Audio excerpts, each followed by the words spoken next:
আল্লাহ রাসূল চৌপাটকে গিয়েছিল, তাই আমরা বলবো নবীর বাড়ি যাব পাগল সাজে মহব্বতে উচ্চ আওয়াজে আগের গজলের মতো বলি, বলল নবীর বাড়ি যাব পাগল সাজিয়া, বল নবীর বাড়ি যাব পাগল সাজিয়া।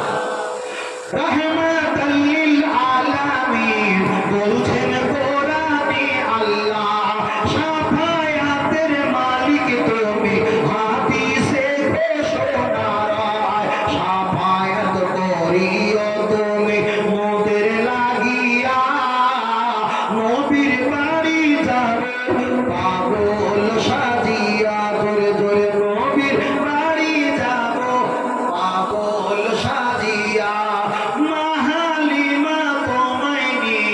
বুকের দুধ খাওয়াইতে যায়, ডান দিকের দুধ খাইলেন নবী, বলছেন মায়ে হালিমায়, বাম দিকের দুধ খায় নাই নবী আর এক ভাইয়ের লাগিয়া, নবীর বাড়ি যাবে পাগল সাজিয়া, বল নবীর বাড়ি যাবে।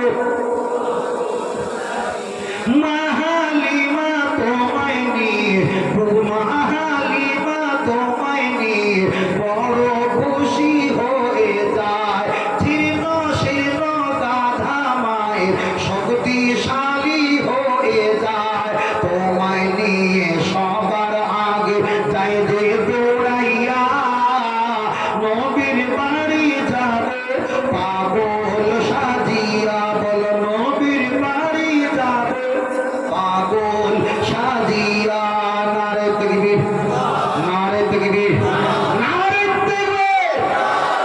আমি লম্বা করব না, 4 নম্বরে কেউ নেই, হাত তোলা বলো বাবা, 4 নম্বরে কেউ নেই, একদম কেউ নেই, 4ই থাকবে, 5 ওয়াক্তে আসবে না।